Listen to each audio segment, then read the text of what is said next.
guys! Today, we'll be recapping a story called I'm Repaying the Kindness That Raised Me with Obsession. Please like the video and subscribe to the channel. It helps us a lot. Enjoy! Everyone is lucky to have a name to remember and be called by, but not for this gal. After an untimely demise in a river, her entire existence ceases, only to reboot inside the body of the infamous evil witch of the Black Forest, Hazel.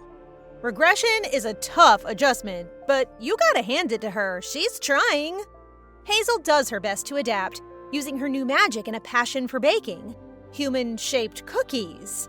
Of course, there's nothing wrong with a little creative expression, right? Well, you're wrong. Turns out the locals are utterly creeped out. They've spread vicious rumors that the Black Forest Witch is a cannibal who bakes and eats her victims.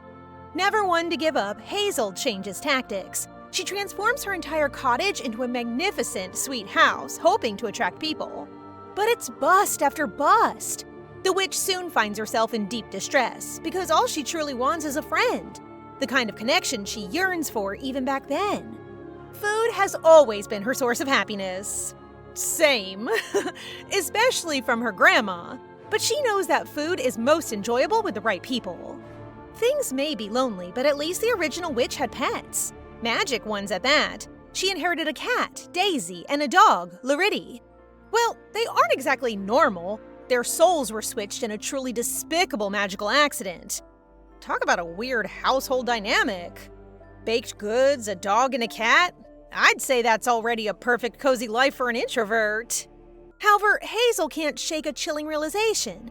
The story she is trapped in feels eerily familiar, based on the tale of Hansel and Gretel, and she's definitely not the actual child-eating witch from the original script. Just as this thought solidifies, movement catches her eye. She spots two children outside her window, sneaking closer and nibbling on the biscuit shingles of her house. Could they be? Is this where the real story begins? It was foolish, really. Saving someone else by launching herself into a raging river despite not knowing how to swim? Yep, that was Hazel in her past life. A lonely girl with a heart far too pure for her own good. But at the same time, who the heck wants to die that way? It's so dramatically inconvenient. Newly awake after her watery downfall, she soon recognizes her new reflection. It's the exact illustration she once drew for a fairy tale book. Hold up! Is she the creator of the world she's now trapped in? Some side facts about her previous life. By day, she was a kindergarten teacher, and by night, a freelance illustrator. Sort of like a typical superhero with a far less exciting alter ego. And as it turns out, she is the sole artist behind the witch's current appearance. Who knew your own character design could come back to literally haunt you? Anyway, with these two children showing up, things are certainly about to turn upside down for Hazel. Before the little intruders can escape, she uses a flick of magic to bring them inside. The children cower in fear, fully believing the rumors of the cannibal witch. They even shout that bad witches should be punished. But aren't they the bad kids for snacking on someone else's property first? Hazel can't resist teasing them a little, discovering that she has a bit of an evil streak for mischievous cuties. She presents them with a choice. She could eat them, or they could eat her baked goods with her. In the end, the children choose the sweets. Well, who wouldn't? I'd also choose to be bribed with magical pastries. After an impromptu, sugar-filled feast and a little harmless magic, Hazel learns their names, Luna and Luca. So, they're not Hansel and Gretel? The plot thickens. But that's not the most concerning part.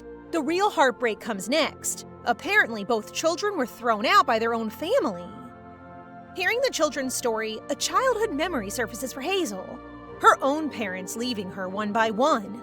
The hollow ache of being abandoned is a feeling she knows all too well, and she looks at them with profound solemnity. With that painful echo in her heart, she makes a decision. She will rewrite this fairy tale with her own hands. Her new mission is clear: take care of these children and become the kind witch of the Black Forest. Yet, despite her courteous attempts, Luna and Luca remain suspicious. Is she fattening them up like livestock, only to turn them into human cookies later? The very idea is so mind-boggling, I have no words. The logic of a traumatized child is truly something else. Realizing the depth of their fear, Hazel wisely changes the subject, helping them wash up and tidy the cottage. This small act of normalcy makes Luca wonder if the witch isn't so wicked after all, though Luna remains fiercely protective of her little brother. The next morning, a new predicament arises. Luca has wet the bed. Leaving her embarrassed brother behind, Luna, ever the brave older sister, scouts for an escape route. But Hazel is nowhere in sight. Is this her chance to escape? However, Luna spots the witch outside, hiding behind a tree and eavesdropping on a group of gossiping villagers. They are viciously slandering the Grand Duke, Elliot Blaine, the very Duke who inherited a kingdom young and achieved great things. So why are they defiling his name? Before the gossip worsens, the civilians spot Hazel and flee in terror, ignoring her pleas for them to stop and listen. As if it wasn't their fault for gossiping so close to a witch's house. Pfft. Sensing the profound loneliness in Hazel's failed attempt to connect, Luna feels a sudden pang of empathy. Swallowing her pride, the young girl speaks up, quietly asking for the witch's help instead of displaying her usual stubbornness. Realizing what help was needed, Hazel comforts Luca, even offering to retrieve his stuffed toy rabbit Lulu using her travel magic. He's overjoyed, but just as he's about to reveal their home's location, Luna interjects, stating their house burned down. I mean, why else would they be in a magical forest, right? But Hazel can't shake the feeling that something in their story doesn't quite add up. Chores finished, the trio wanders the forest to pick mushrooms, a wondrous first for the children who were always confined indoors. While they marvel at the strange fungi, Hazel's mind races. They have impeccable table manners, which could be a sign of noble upbringing, not just strict parenting. The idea that children wouldn't be punished for having a good demeanor solidifies her next decision. They are going to the village. Based on their ecstatic expressions, the two are thrilled. However, Luca accidentally slips, mentioning he wishes their older brother could join them. Older brother? They have another sibling? Luna quickly shushes him, insisting they shouldn't miss people who threw them away. Just how terrible was their family? Arriving in the bustling village, Hazel hopes to build a civil rapport with the locals for the children's sake. If only people weren't so judgmental. The moment she tries to buy them clothes, the saleswoman whispers, accusing her of kidnapping. With keen intuition, Luna yells at them for their hostility and drags Hazel and Luca away. You go, kiddo! And Hazel, you don't need to apologize. Luckily, an elderly shopkeeper intervenes, offering them the most exquisite clothes. She eyes the children with suspicion, as if they look familiar, almost royalty. As they try on outfit after outfit, the children are amazed Hazel can afford it all. Surely it can't just be from selling jams and biscuits, right? Nope, that's a cover. The truth? The original Hazel was secretly super-duper wealthy. Wonder where she got that gold from, though. Amid the finery, they overhear villagers discussing a bounty posted by the Grand Duke. It concerns a kidnapped princess and prince. Worried by the rumors, Hazel asks the civilians for a description of the royals, hoping to help. But things take a sharp turn when Luna screams, pointing at a stuffed rabbit in a shop window.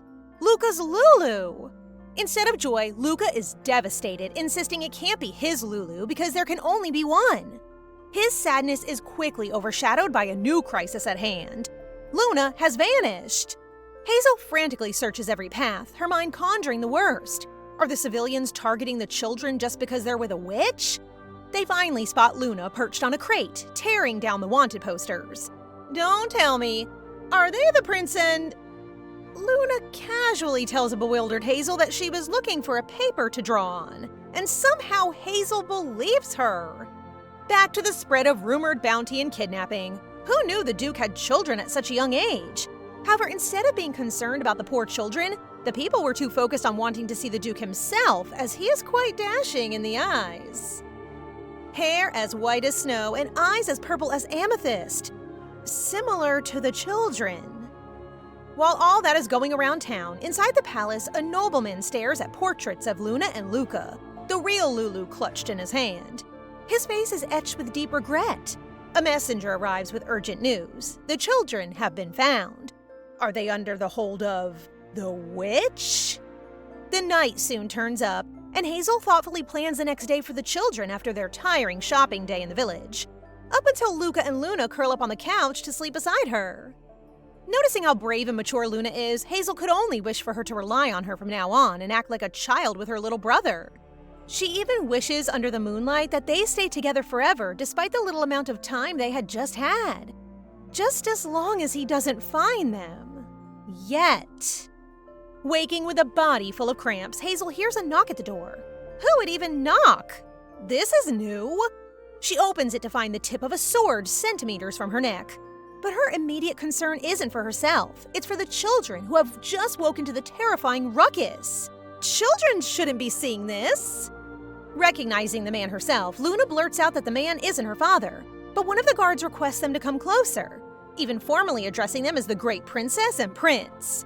The pieces click into a terrifying mosaic. Hazel realizes the man holding the sword is the famously charming Grand Duke. She's stumbled into a royal mess, having unknowingly harbored two young aristocrats. The children cry out, begging the Duke not to hurt Hazel. Their ultimate threat? They won't eat their carrots anymore. Carrots? Right, they'll eat anything she gives them. This only deepens the Duke's suspicion. Despite Hazel's defense and the children's pleas, the guards fuel the fire, accusing her of using black magic. How reckless and insensitive can they be? Then again, they're men in armor. Subtlety isn't their strong suit. Hazel tries to use her magic to disarm the Duke, but a holy power neutralizes it. Where is that coming from? As a last resort, she offers him a slice of carrot cake as a peace offering, and as a test to recognize that she didn't do anything to the children at all, but made them tasty food to eat. He scoffs, suspecting poison or manipulation curse. Fed up, Hazel reprimands him, revealing that the children were locked up and abused. The Duke's cold look holds no remorse. He orders the children to come with him. Hazel, stubborn to the core, slams the door shut with her magic, demanding he stop. She made a promise to be their caretaker. Yet the Duke remains unmoved. He coldly informs her that the moment he finds evidence against her, he will personally exile her. Dude, why are you believing rumors? And just who are you to them? Their dad? Their brother? Which is it? As the distressed children are taken away, Hazel comforts them, promising to write even if his grace forbids it. The moment the family is inside the carriage, Hazel stops them. She has one final thing to say. Stepping out of the carriage, the Duke is met with Hazel offering back the children's belongings and is ultimately met with another cold response. Who would need such things when the children can have everything or anything in the palace? However, a mini riot erupts inside the carriage. The children demand Elliot not exile Hazel and that he accept her gifts. He is bewildered, then utterly flabbergasted when they order him to thank her for her care. Much to his chagrin, he offers a stiff, courteous bow of thanks. It would have been a nice gesture if his eyes hadn't viciously accused her of manipulation. After a heartbreaking farewell, Hazel stands alone, longing for the two souls who brought color to her dull existence. Promises are now broken, and she chokes back a sob, worrying her pets. Just as they suddenly appear in her life, they were gone. Days pass, and the children wreak havoc at the Grand Duchy. Their latest escape plan involves hiding in a luggage carriage. They almost succeed, excited to see Hazel, until Elliot catches them. Again! He implements strict new rules, thorough searches and a ban on cats, courtesy of poor Daisy. At dinner, the children make good on their hunger strike, surviving on nothing but chocolate. Frustrated more by their antics than his duties, Elliot fears the danger lurking around them, fueling his overprotectiveness.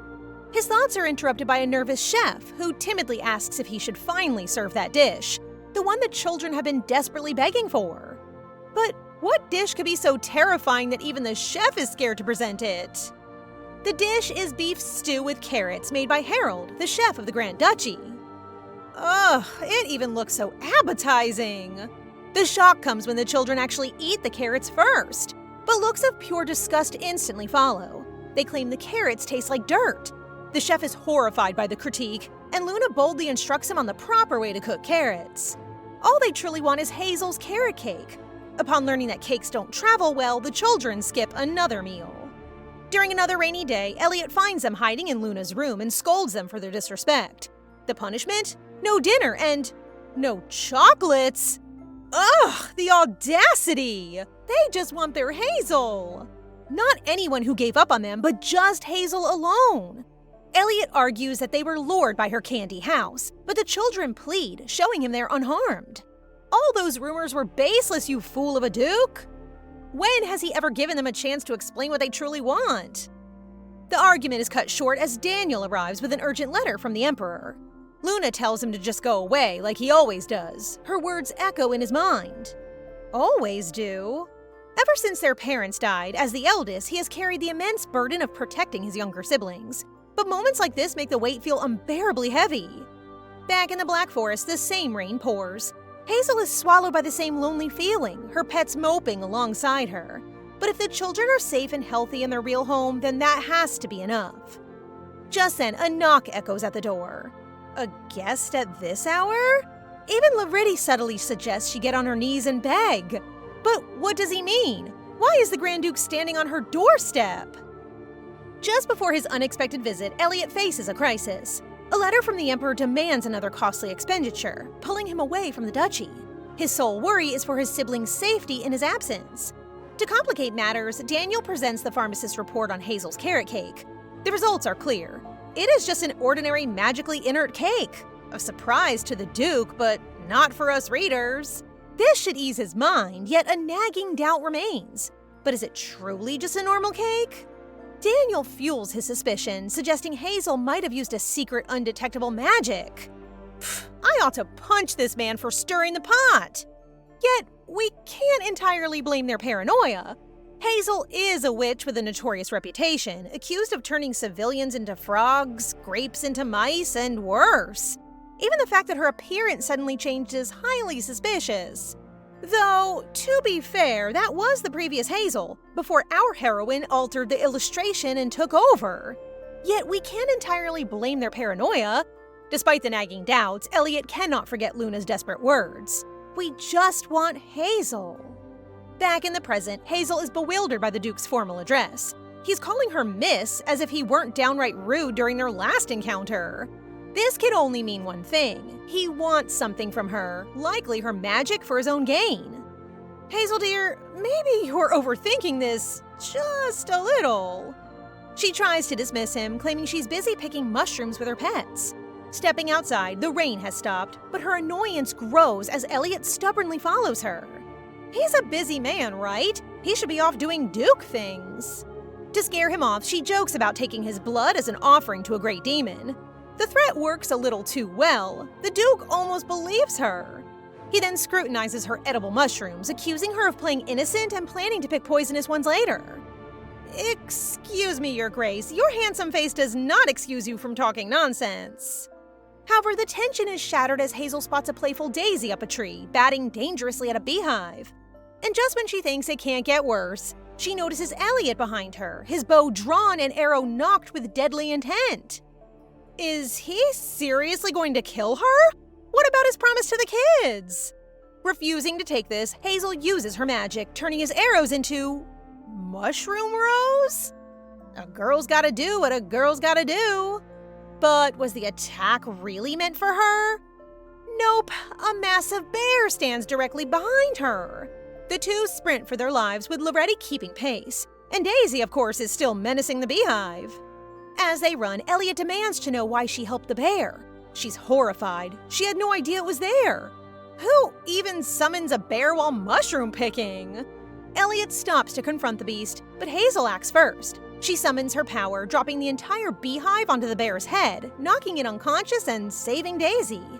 Astonished, a drenched Elliot holds the cat and questions her bravery. Why attack the bear instead of him? Is this a ploy to gain his trust? It would have been a perfect moment to call a truce, if he hadn't said something so unintelligible again. Taking shelter from the rain in a cave, the two bicker, but ultimately, they bond. Yes, bonded, over a shared near-death experience, like a bizarre cat and dog learning to tolerate each other. They even share roasted mushrooms and cake. Well, I guess that's one way to make a friend, Hazel. Despite subtly enjoying their interaction, Elliot admits he is intrigued by her. But it doesn't answer the billion-dollar question. Why does an infamous evil witch suddenly want to be good? Was turning people into frogs just getting boring? Elliot's skepticism, or rather his curiosity of Hazel's apparent change of heart, is the reason for his visit. He doesn't believe her "I got sick so I changed" story. He's still wary of her. Hazel doubts he's only interrogating to have her executed. But the Grand Duke says it's not the case, since ultimately he has a favor to ask of her, confirming her suspicions. Anyway, Hazel outright says no, leading the two to argue some more. Hazel lets slip that he should apologize for falsely accusing her of using dark magic, and surprisingly, he does, leading Hazel to surmise the favor must really be important. Elliot does, however, ask her to apologize for keeping his siblings, and though Hazel can reply with the truth, which even she deems unbelievable, she argues that the kids said they were trapped. But how trapped could they be in a mansion? That's what Elliot's arguing. Really, he's more focused on keeping them safe. However, kids do need a life mingling with the outside world. Hazel argues even Elliot knew the poisonous mushrooms, but the little peanuts, her cute nickname for the kids, couldn't tell them from the edible ones. More importantly, the children enjoyed playing in the forest. Her arguments lead Elliot to assume Hazel has taken care of children before, and to dismiss her memories of her past life. She also adds that Elliot's siblings were abandoned. This time, Elliot didn't fight the notion as much, as he admits his expeditions truly separated him from them. Sometimes kids can't relate to the adults' choices at all. He's sad enough that even Hazel cheered him up, though his doubts of even her tea being poisoned still there. Now, Elliot asks Hazel to be the kid's nanny while he's away, and without hesitation, Hazel agrees. Her enthusiasm surprises even Elliot. She had grabbed his hands without care and even started leading him back to the mansion immediately, completely forgetting the downpour of rain, much to Elliot's amusement. Immediately, Hazel changed into her maid outfit at the Grand Duke's mansion. It seems a few hours earlier, she had been subjected to a series of documents and regulations regarding her new work as nanny of Elliot's siblings. Still, despite that, and an exam afterwards, Hazel passed. The head maid does remind her not to refer to the kids informally, and also to limit the sweets they eat, a habit they've gotten from their stay with Hazel. But she says she let the kids eat freely only on the first day since they're starved.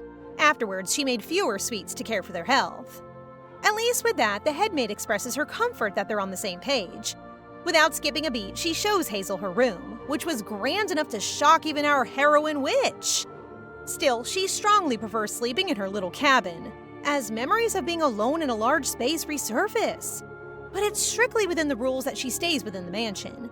Even today, Hazel didn't even have time to go back for her things, as she's starting immediately.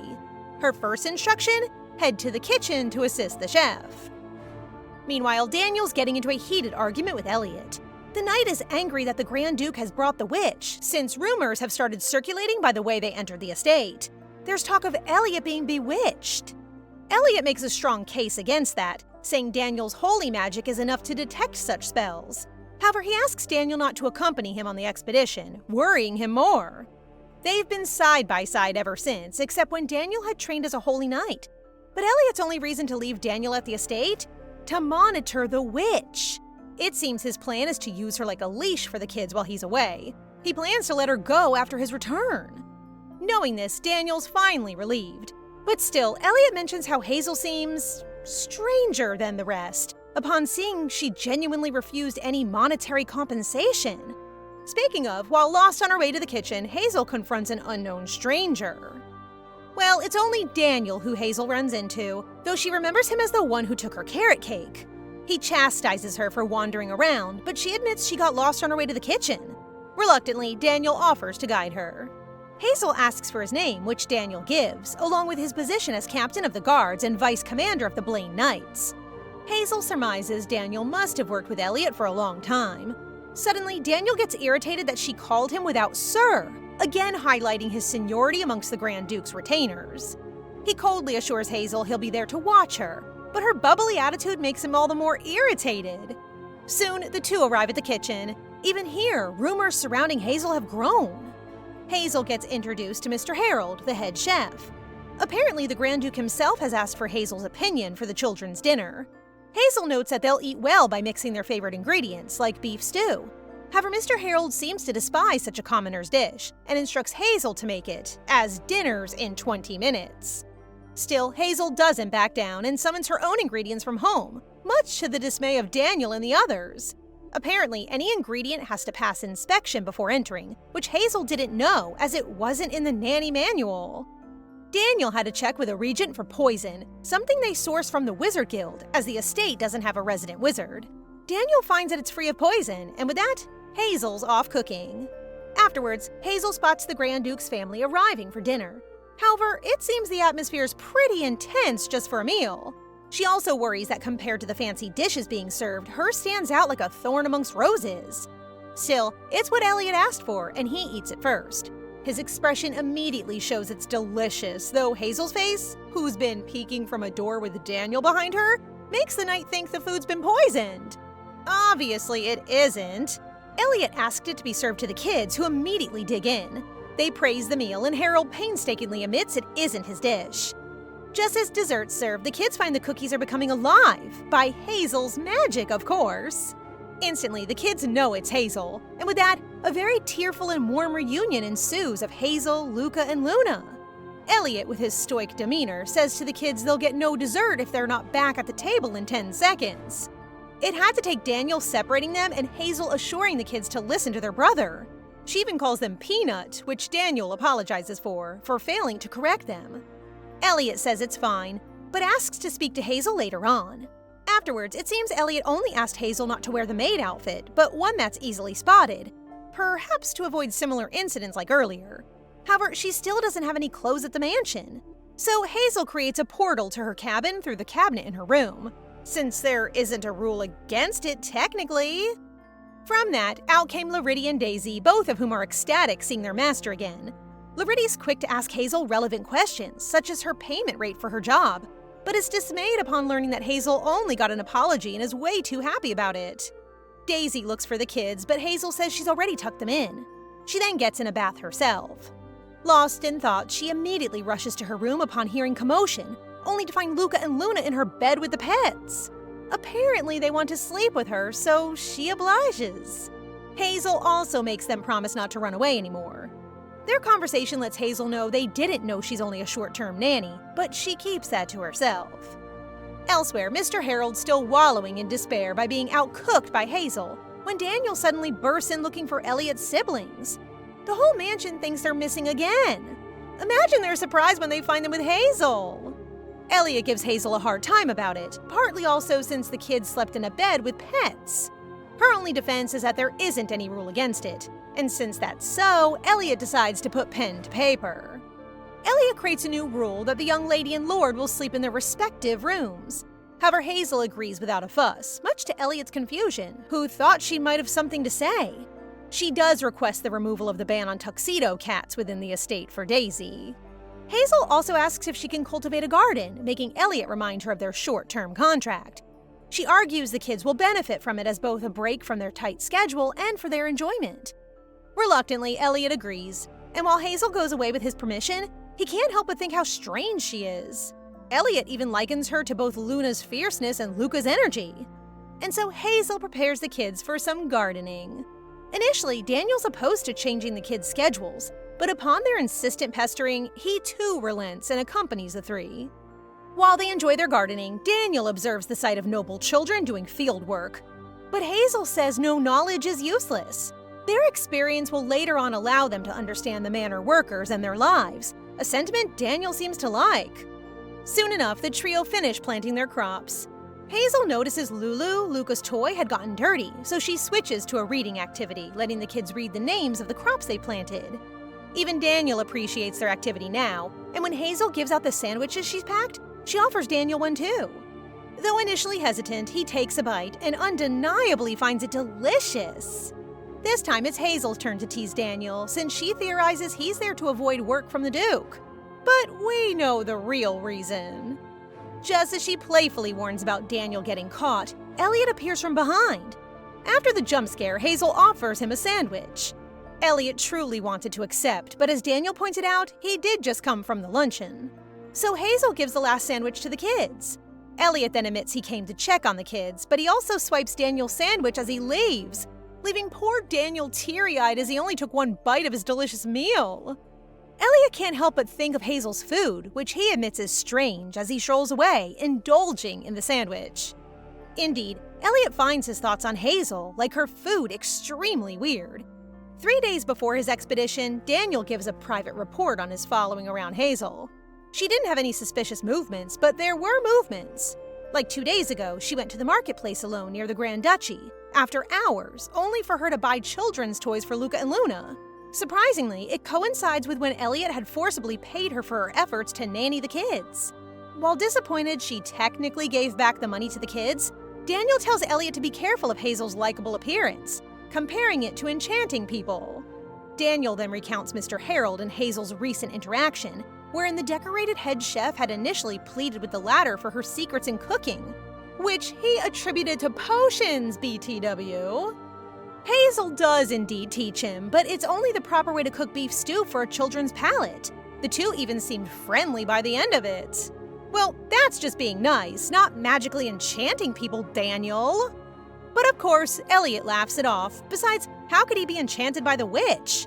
However, it seems every time Elliot thinks of Hazel, his thoughts turn weird, like about her food and a vague recollection of her. Speaking of, Hazel does indeed come to visit him at his office, leading him to dismiss Daniel to accommodate her. It seems she's there to give Elliot a gift. Hazel gifts him a silver necklace, which he readily checks for poison, while Hazel admits it's because he's one of the people she's thankful for, something he finds rather suspicious. Still excited as ever, Hazel asks Elliot to open the necklace, even going close enough for the Grand Duke to remember Daniel's warning. So he formally asks her not to approach without permission. She agrees, but not picking up on his demeanor, Hazel merely uses her magic to open the necklace. Inside was a picture of the kids, since Elliot will surely miss them during the expedition. However, she mistakenly jokes that it's a bribe, perhaps hoping to extend her contract further after his expedition. And Elliot, already on the fence thinking she's there to enchant him, firmly states that their contract won't change and tries to give the necklace back. A flustered Hazel admits it's only a joke and leaves without taking the necklace. Unfortunately, Elliot's still resolved not to let a perceived criminal watch over the kids for more than necessary. Hazel informs the kids that it's time to wash up for bed. Remembering she had noted to herself to wash Lulu since it's gotten dirty, she asks Luca if he'd like to bathe with it. But the poor boy doesn't want to since Lulu smells of their mother. This makes Hazel remember her own past, of how her mother left their fridge full of side dishes as a last parting gift. She never did eat them and cried for the first time about her mother's disappearance when her grandma threw the rotten foods away. Her heart aches at how these young kids must miss their mother, so she resolves to be a parent to them as much as she can. Hazel bids them to ask if they ever want anything, and Luca whispers something to her ear. Later on, Elliot's a little irritated that Hazel hasn't brought the kids for dinner yet. Apparently, they're a little late after the children's Bible study, which Luna said was boring. Regardless, upon smelling Hazel's cooking, Elliot signals for dinner to begin. As usual, the food's warm and nourishing, which all the more accentuates the quiet meal. Wait, quiet? Why are the kids uncharacteristically quiet? Apparently, they've been imitating Elliot's table manners, hence the lack of smacking or dropped utensils. Irked at Hazel's apparent involvement, Elliot eats a Brussels sprout, knowing the kids don't like it. However, the kids do persevere, much to their joy. Elliot brings Hazel aside to ask what's going on, and she explains that the kids are having a contest to imitate the Grand Duke's table manners. She also bids him to choose a winner and grant them a prize, like reading them a story at night, since he'd be leaving for the expedition.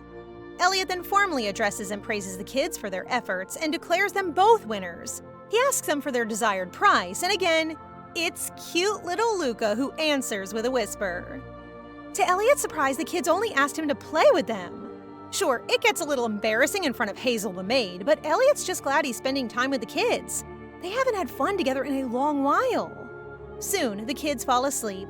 As Elliot turns to leave with a smile on his face, Hazel asks him whether the kids' request was simple enough. Admittedly, Elliot was surprised, as he thought they didn't enjoy spending time with him. Hazel points out that the kids did, but they're hesitant knowing he's busy. They even notice he's been checking his watch often while they're playing. The kids awaken and assure Elliot he can go ahead to work. As Hazel puts them to bed, she asks Elliot if he ever asks the kids what they want. Elliot argues that as their guardian, he can't just let them do as they please, as he has to ensure they grow up properly. Still, Hazel says loving them is also equally important.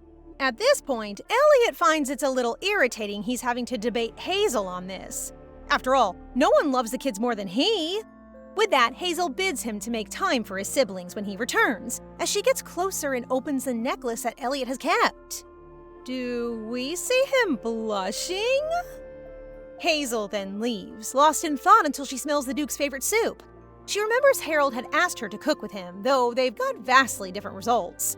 This makes her wonder whether she does have hidden powers. Still, with the way things are going, with the cooks, Harold, and even Daniel too, Hazel finds everyone's actually really nice. This spurs her to visit the kitchen. Unfortunately, it seems Harold and the others had asked Daniel to see if Hazel's soup has any kind of magic in it. Daniel finds nothing, but notes there's a warm nostalgia from her dish. Daniel turns to leave, just as the others debate dark magic rumors surrounding Hazel. He then stumbles upon Hazel outside the kitchen door and finds the poor thing in tears. Daniel tries to explain, but Hazel rushes to her room, all while apologizing.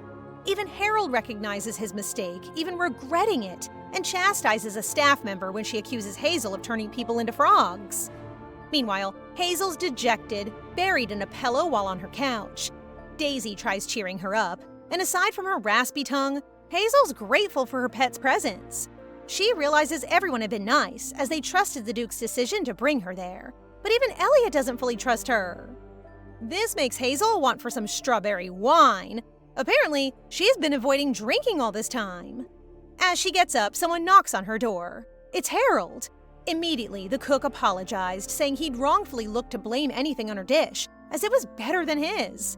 Naturally, Hazel forgives him, and for her kindness, Harold gives her a set of rare snake legs, knowing she'd have more use for them.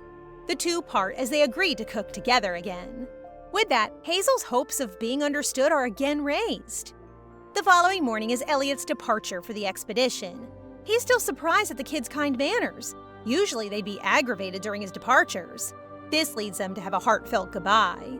And more importantly, Elliot, upon looking at Hazel, appoints Luna as the head of the Grand Duchy in his absence. Apparently, it's Hazel's idea to have Elliot grant Luna the temporary title. Initially, Elliot's hesitant since granting women titles has been abolished, by pointless conflicts nonetheless, but Hazel says it'll show how Elliot believes in Luna. It's not like he'll give the duchy over to her, really.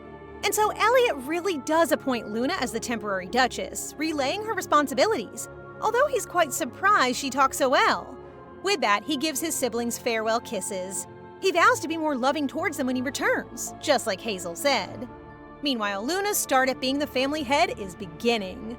She does, however, order everyone to receive chocolate so that she and Luca can have some, circumventing Elliot's orders not to use their powers for personal reasons. Nonetheless, the kids' unpredictable behaviors have lessened despite the commotion Luna's appointment had made. But not everything's changed.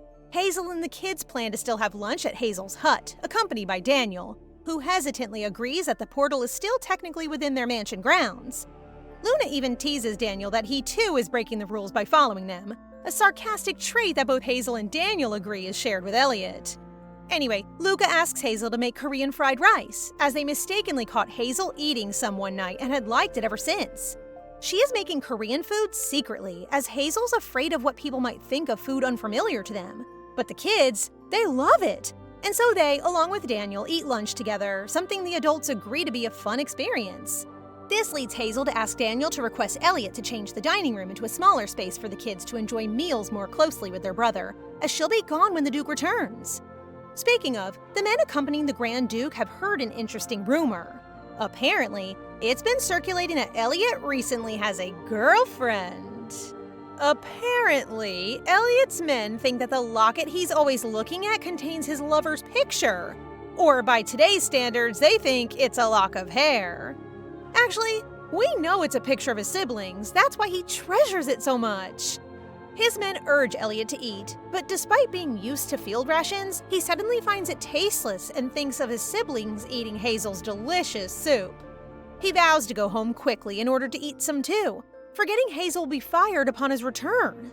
Suddenly, a lady rushes towards their camp and recognizes the Grand Duke. Frantically, she reports the presence of man-eating bees, and they've taken her child. He knows that the monsters probably took the hostage to feed their larvae. Upon learning his scouts have located the nest, Elliot commands his men to ready themselves, as he'll lead the rescue operation himself.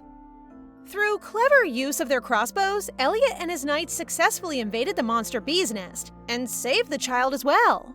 Unfortunately, Elliot was warned too late that one of the bees had snuck up behind him. Back at the Grand Duchy, Luca asks Hazel when his brother will return. Knowing Elliot will only return once the monsters are cleared in the areas he's deployed on, as per the Emperor's orders, Hazel refrains from telling Luca the truth. To reassure him, she says they'll wait for Elliot at the same time it'll take broccoli to grow, which is in 3 months' time. Meanwhile, the poor Duke is sprawled on the ground after having been attacked by the bees. While being tended by his knights, Elliot chastises himself for revealing a power he shouldn't have in front of them. Some exclaim the bee had exploded out of nowhere. What's this mysterious power, Elliot? Regardless, Elliot jokingly admits relief that his face was unharmed since the Crown Prince will probably jeer at his handsome face even in death. Fortunately, Elliot's actually out of danger. As per his medic, the sting penetrated the locket by chance. Unfortunately, upon seeing the damaged picture, Elliot gets an ominous feeling and says he needs to go home, as we see a mysterious figure lurking at the Grand Duchy. Back at the Grand Duchy, Hazel's having a hard time getting the kids to sleep, even though they've had a long day of activities. But still, she does her duties as their nanny and urges them to bed. Luna's getting incredibly good at reading, so she reads their bedtime story this time. Luca's the first to doze off, while Luna herself says she wishes she can be like Thumbelina in the story. Unfortunately, a loud crack of thunder scares all three, removing Hazel's progress into getting the kids to sleep. Due to the sudden downpour, Luca asks if they can sleep in Hazel's room, and although it's against Elliot's rules, Hazel figures it's okay given the situation. Cute side note, Luna tries to guard Luca and Hazel during the storm despite being scared herself, as in her own words, she is the head of the Grand Duchy. Despite all that, the kids eventually fall asleep. Hazel's about to as well when she hears another loud commotion outside. Irritated, she checks it out and vaguely sees guards crossing swords. She tries to see who the troublemakers are to report to Daniel. But upon further inspection, they weren't sparring, but it's Daniel himself defending from an attack. Another intruder stumbles out from Luna's room. That and Daniel's warning to guard the kids make Hazel sure these men are out to harm Luna and Luca. She rushes back to her room and shuts the door. Her pets are quick to ask about the situation, and she informs them that they have to hide the kids. Unfortunately, the kids are a bit groggy from being awoken suddenly. Taking inspiration from their bedtime story, Hazel coaxes the kids to drink a supposed strawberry-flavored potion to make them like Thumbelina. Thankfully, the kids shrink before the attacker breaks the door down. Hazel hides the shrunken kids from the crazed intruder, who calls the kids bastards. This finally makes Hazel snap. She hides Luna and Luca within her pocket and lets out a bolt of magic to the attacker, insulting the precious kids. Initially, the assailant thought Hazel's magic had no effect, but little by little he got turned into a frog, which Hazel promptly kicked towards the sky. Soon, more intruders enter her room, and this time, Hazel turns their blades into sausages and broccoli, and Daisy causes more commotion when it goes after them. Unfortunately, Hazel's distraught at having to resort to magic like her old witch persona distracts her enough to not see an attacker from behind. Thankfully, Loretti's there to save her, and the dog with a cat spirit tells her to escape and save the kids. With that, Hazel runs into her portal closet and escapes to her hut. She quickly takes them out of her pocket since they, especially little Luca, need some reassuring. They do seem okay with being shrunken, particularly since the snacks are bigger for them now. Hazel fashions a makeshift bed out of walnuts and rose petal blankets for the kids to get them some rest, and Luca finds it comfortable and safe enough to finally sleep.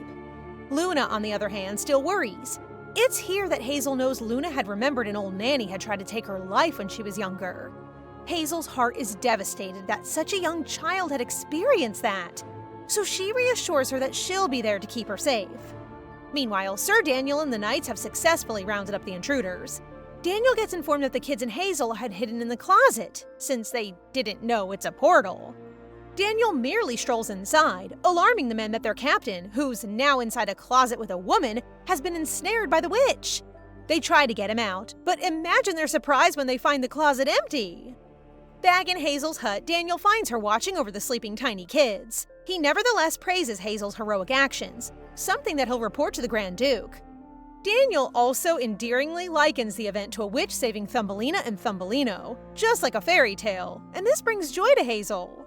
Meanwhile, Elliot has arrived at Luna's room and is devastated to find it destroyed, not knowing they're safe. Hazel finds the devastated Grand Duke, and perhaps jumping into conclusions, he immediately shouts at her, asking for his siblings. But when he sees the kids clinging to her, he calms down, and that's when Daniel steps in to explain everything. Later on, Sir Daniel and Elliot inspect the tunnel with which the intruders used to infiltrate the mansion walls. Based on their strength and speech, Daniel theorizes that the attackers were northern barbarians.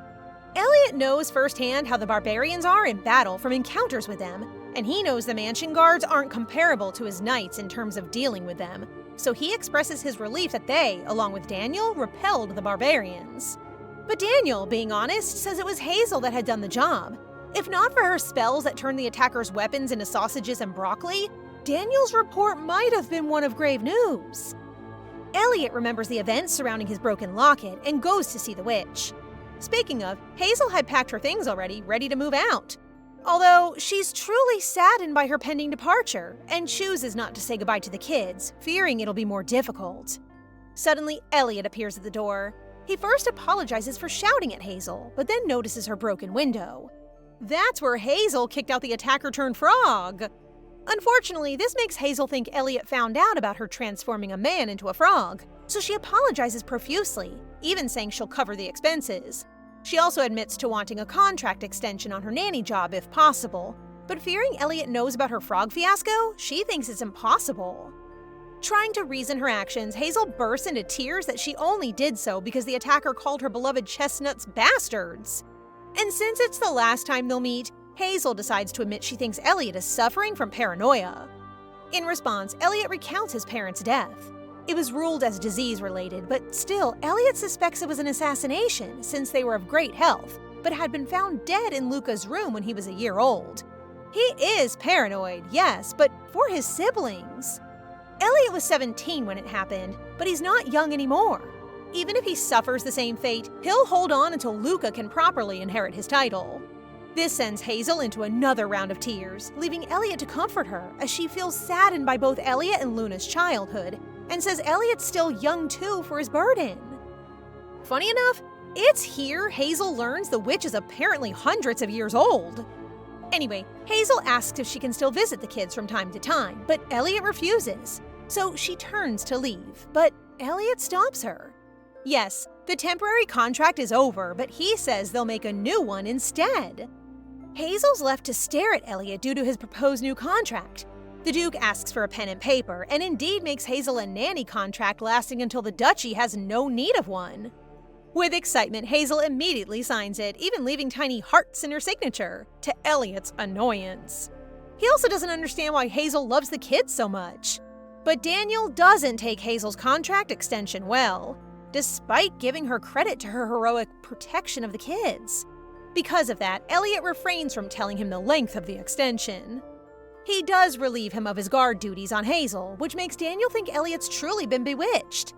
Quick to dismiss it, Elliot says Daniel should go about his business, even teasing Daniel that perhaps it's he who's grown attached to Hazel since he hasn't left yet, leading to playful banter between the two friends. However, despite ordering an interrogation of the captured assassins, Elliot already knows it's the Crown Prince's doing because of the traces of his mana energy. Elliot exercises caution and patience in his inevitable confrontation with them. Speaking of, we get introduced to the current Imperial family, where Gerald, the Crown Prince, is getting chastised by his father, the Emperor Albert, because of his hasty assassination attempt. Lorraine, the Empress and Gerald's mother, tries to reason with Albert in her son's case, though Regina, the Emperor's eldest daughter from his first wife, continually mocks Gerald. Albert's furious because Gerald put his long, thought-out plan in jeopardy. He had his first wife, using black magic, oust his older brother for the throne and made sure he'd only have one offspring. But due to his first wife's sudden death, the spell had failed, and his older brother produced Luna, which is why he banned titles being granted to women, also effectively removing Regina from succession, and Luca, which caused him more problems. To address Gerald, he excuses Regina and Lorraine, and the two's conversation hints that Lorraine had a hand in Regina's mother's death. Meanwhile, Albert continually berates Gerald's haphazard plan. Apparently, he thought the witch would help his assassination attempt, as he perceived her to be her father's ally and accomplice. However, Albert says the witch only allies with money, a hint to the witch's personality before Hazel. While Elliot contemplates Gerald's foolish actions, Hazel suddenly walks into the greenhouse for the kids' gardening activity. The kids find one plant that grew quickly, and Hazel, not wishing for the kids to learn she had used magic on the broccoli and had replaced them with the wrong seedling, frantically asks Elliot to help keep her secret, even going so far as to lean on him a little.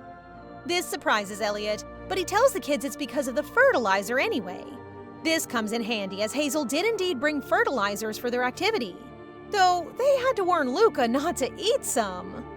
Afterwards, the group decided to eat at Hazel's hut, and surprisingly, Elliot had accompanied them.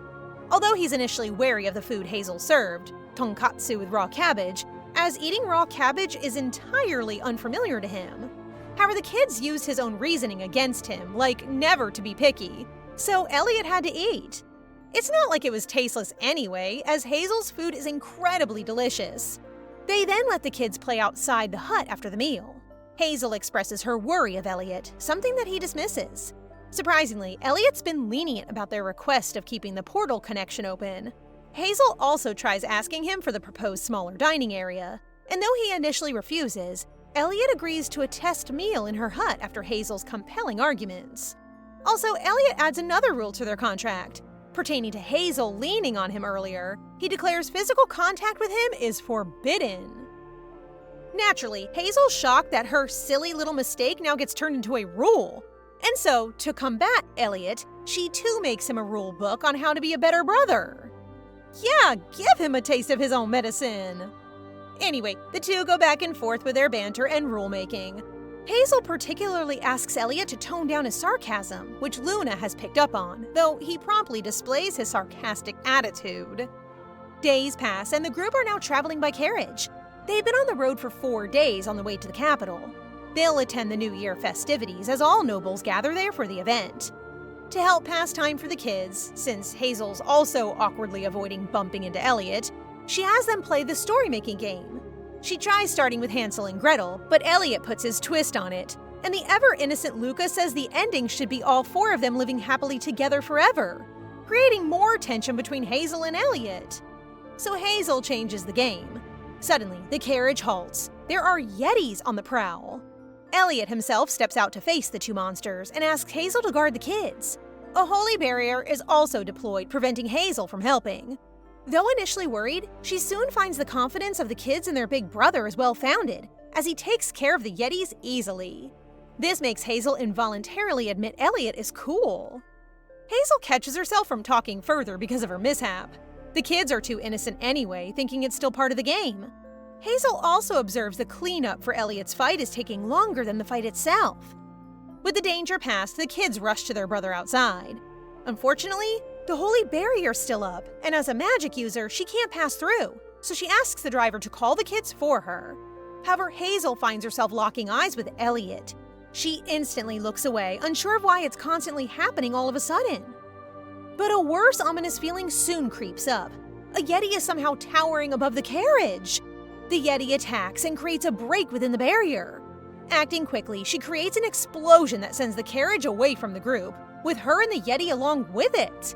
Elliot instantly knows Hazel did it to save them. Meanwhile, Hazel wakes up within the carriage, relatively unharmed. Suddenly, Elliot helps her up as he had apparently ran towards her within that short amount of time. He informs her that the Yeti got buried in the snow.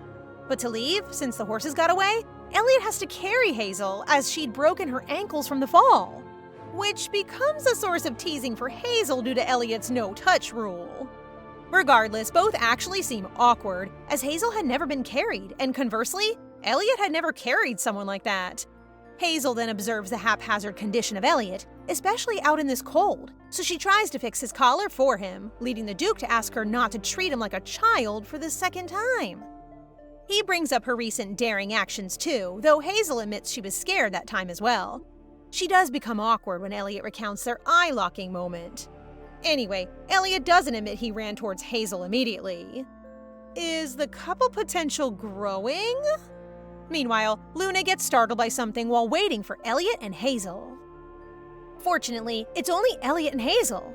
Although Luna's quick to tease the two, she becomes overprotective upon learning of Hazel's injury. Hazel also observes that Elliot doesn't admit to his siblings if he's injured or not.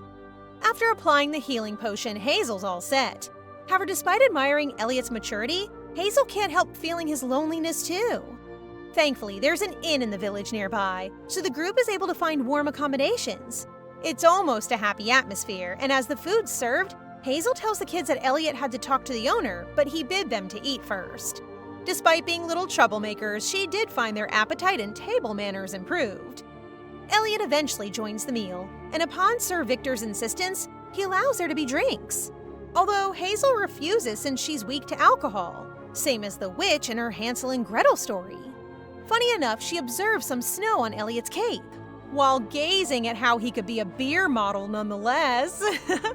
So she tries to blow them away to circumvent Elliot's no-touch rule. This does become another point of bickering upon the two and teasing from Luna.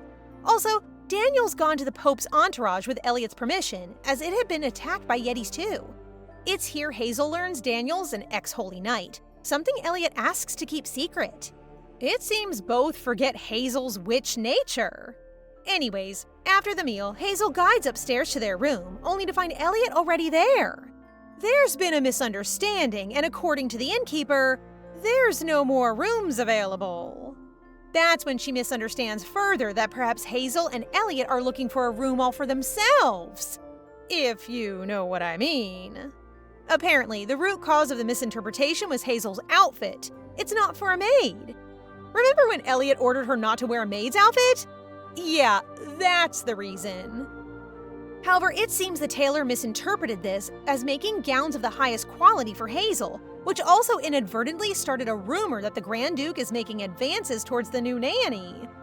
Going back to the issue, it's Elliot himself who volunteers to sleep with the knights, although they tease him for it, since it's like lovers quarreling is what happened. Anyway, Hazel initially finds it difficult to get the kids to fall asleep, as they have been energetic the whole day. When she succeeds in doing so, she thinks of the new year and how she always spent it with her pet companions. Now, Hazel decides to use this time to study spells, particularly sensory transfer spells, which allow the user to place their senses on things, even inanimate objects, to varying degrees. Unfortunately, her study time gets interrupted by some commotion outside. She goes out to her room's balcony, and to her surprise, Hazel witnesses angels from above. By chance, even Elliot's there, and the two guess whose handiwork this was. Oh my, is this potential some love movements? Both observe they didn't fall asleep despite their hectic day, hence they're able to witness the fireworks display for the New Year's. Elliot also offers Hazel some wine, arguing she's off duty so there's no excuses. Hazel particularly enjoys the bottle and is quite thankful it's from the town where they're staying that she got her first drink. Quite beautifully, the two bask in the lights created by fireworks, as Elliot admits Hazel is as fascinating as she is mysterious. Soon enough, the group arrives at the location where the New Year festival celebration will take place. It's not where the Pope resides, the mountainous Vatican, but in a location easily accessible by nobles attending. While Hazel keeps an eye on the kids, Elliot gets informed that the children and their nannies are to go to the audience room first. Suddenly, a noble mockingly calls Elliot the Pope's favorite, but he knows as the Pope, who's a woman by the way, arrives, and they show respect. She hates him severely. And that's it for today, guys. What did you think? As always, don't forget to like the video and comment for the next part so we know you want more. Remember to subscribe and turn on notifications for updates. See you in the next one!